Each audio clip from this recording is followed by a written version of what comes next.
Welcome everyone to the Advanced English Idioms course for Catalan speakers.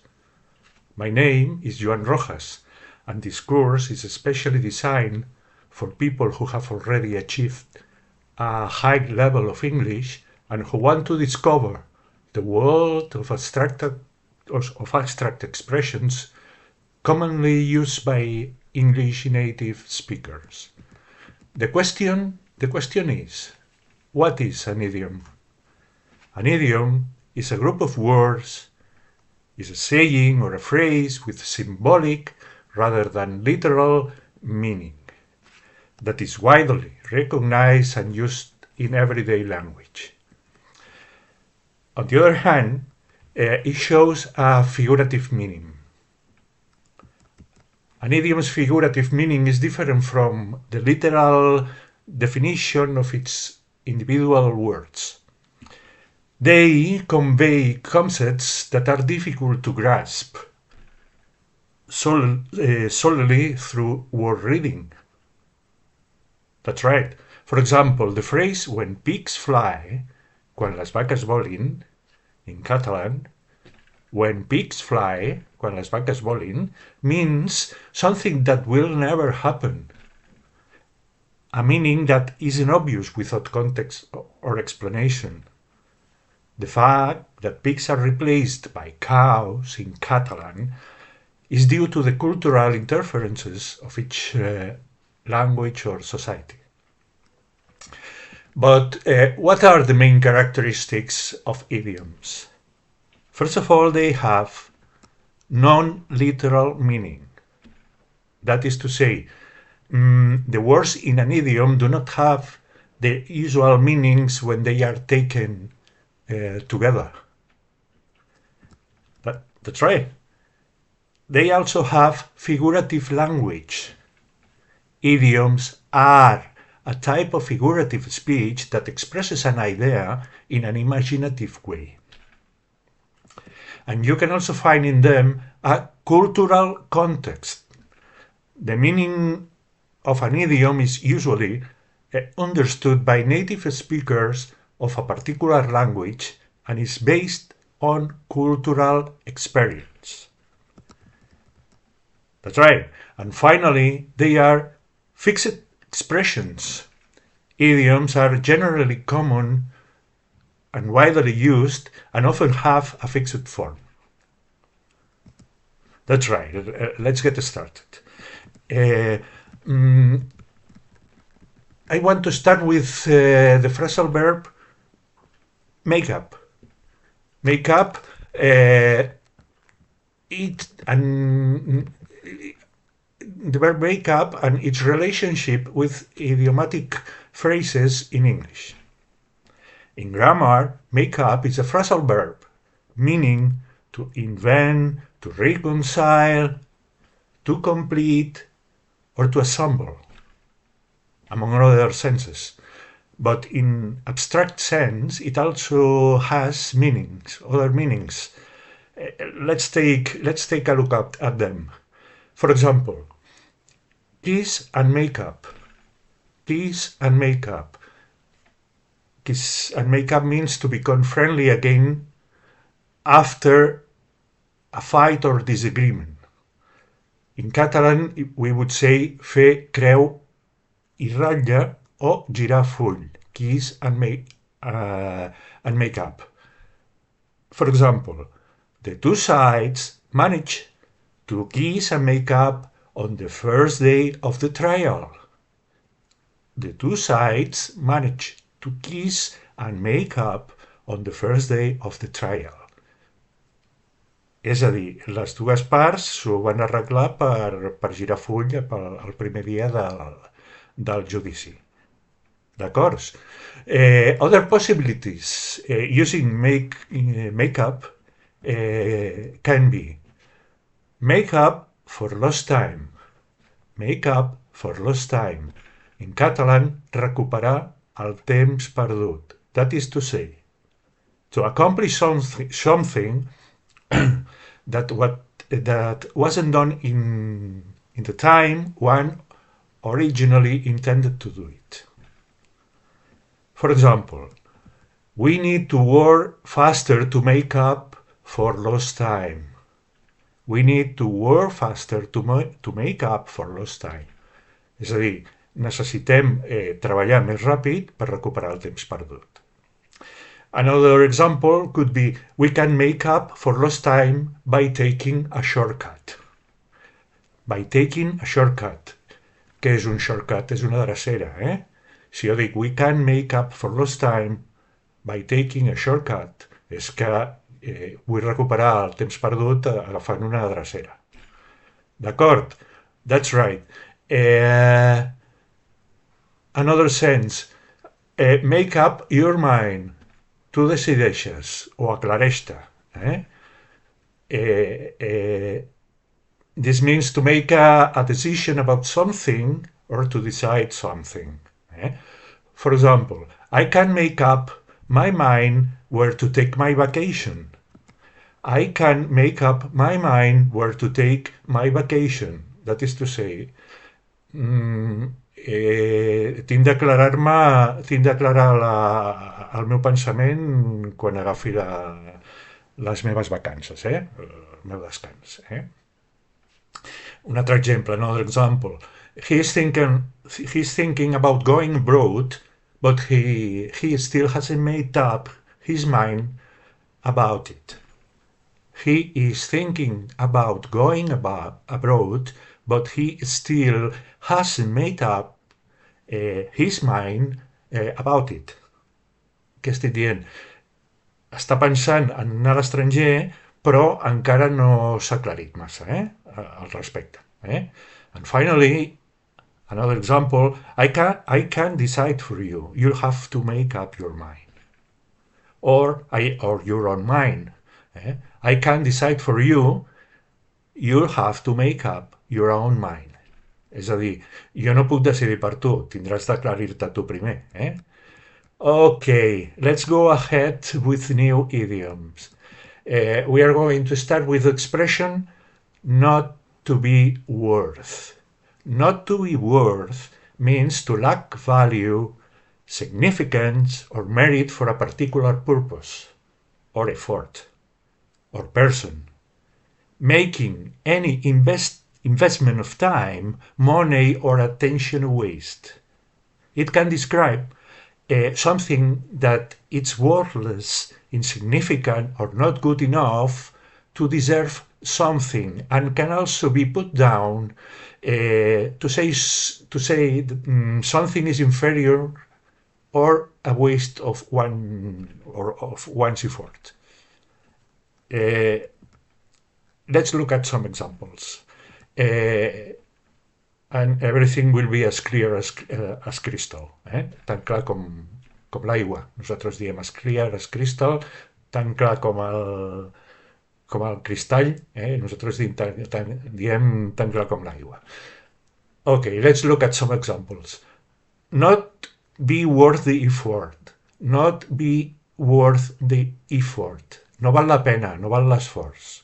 For example, given the low pay and long hours, this job is not worth the effort for me. Given the low pay and long hours, this job is not worth the effort for me. D'acord?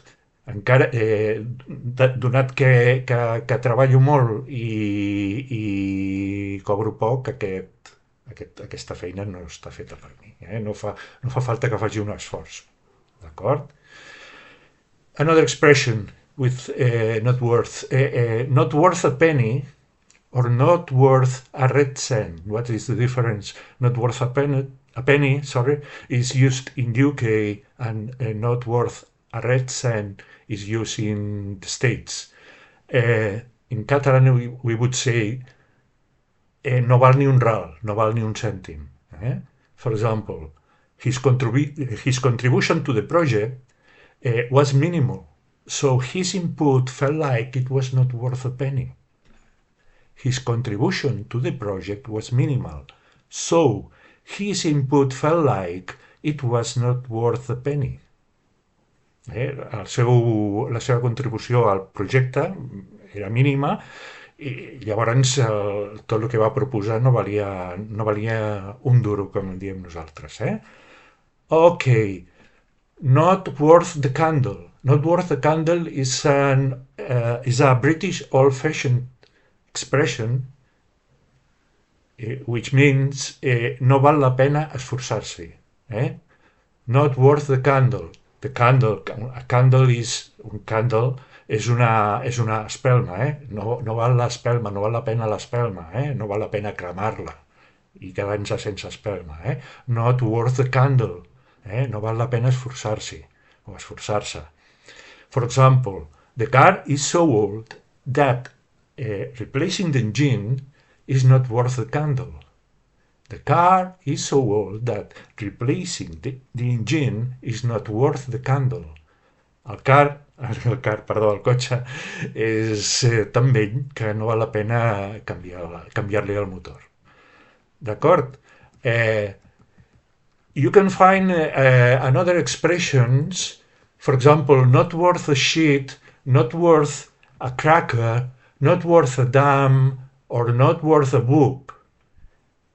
Tot això són sinònims i significa no vals ni la merda que caguis o que cagues. D'acord? Podeu fer les frases que hem vist abans, però posant not worth a shit, not worth a cracker, not worth a damn o not worth a whoop. No vals ni la merda que caguis. Això és col·loquial. D'acord? And to finish this section, I want to include an idiom that is mainly used in States, which is not worth a darn. Not worth a darn. This is chiefly used in States and it's informal. For example, it also means without value or worthless. For example, his opinion isn't worth a darn.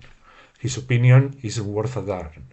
La seva opinió no val una merda, d'acord?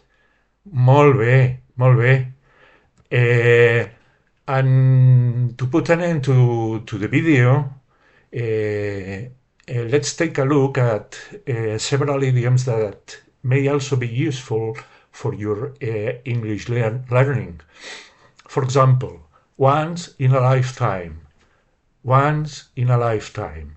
Un cop a la vida. This is the kind of thing that happens once in a lifetime. This is the kind of thing that happens once in a lifetime. En català posem el plural. This kind of thing, aquesta classe de cosa. This is the kind of thing, aquesta és la classe de cosa. Nosaltres diem aquestes són les coses que només passen una vegada a la vida. That only happens once in a lifetime. This is the kind of thing that happens once in a lifetime. Molt bé. To have the upper hand. To have the upper hand, què vol dir? Literalment tenir la matxacada, no? En català això és informal i ho diuen molt als adolescents. Què vol dir to have the upper hand? To have the upper hand vol dir tenir el control. Papa, I have the upper hand. Una merda. For example, we know who has the upper hand here. We know who has the upper hand here. Everybody knows who is the person in charge here. We know who has the upper hand here. Sabem qui mana aquí. Another idiom. You are miles away.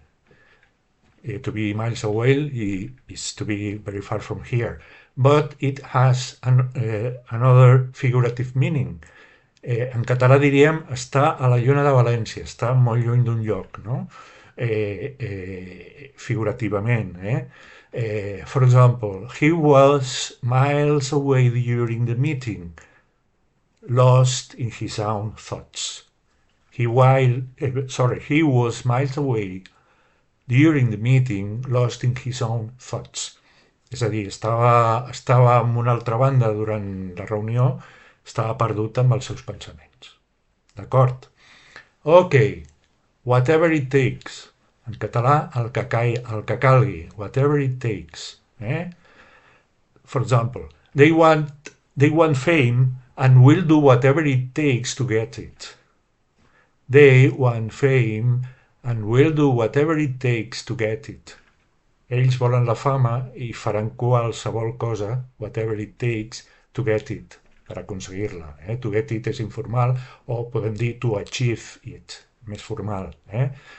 They want fame, they want fame and will do whatever it takes to achieve it. Okay, you haven't heard the best bit. Aquí faltaria també un yet, encara. Per què? Això ho traduïm com encara no has sentit el millor. Encara no has sentit el millor. You haven't heard the best bit. For example, my trip to England was amazing, but you haven't heard the best bit. I met a famous artist. My trip to England was amazing. El meu viatge a Anglaterra va ser fantàstic. But you haven't heard the best bit. Però encara no has sentit el millor. I met a famous artist. Vaig conèixer un artista molt famós. Another one. To work funny hours. To work unsocial hours. To work overtime. En català seria fer hores extres, treballar massa. D'acord? For example, I could say, bees, les abelles, bees work overtime to produce the honey that lines the shelves of your local supermarket. Repeteixo.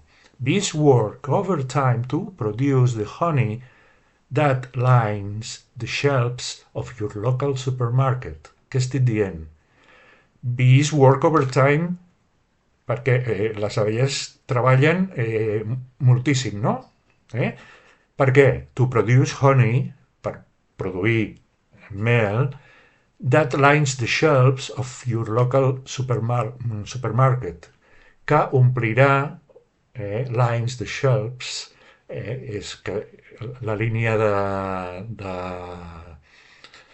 d'on es posen els productes al supermercat, of your local supermarket, del vostre supermercat habitual, a la vora de casa, in your neighborhood, amb el vostre veïnat. D'acord? Repeteixo per última vegada. Bees work overtime to produce the honey that lines the shelves of your local supermarket. That's right. Well, that's the end of the video. I hope you have enjoyed it, and I'll see you next time. Thank you very much indeed.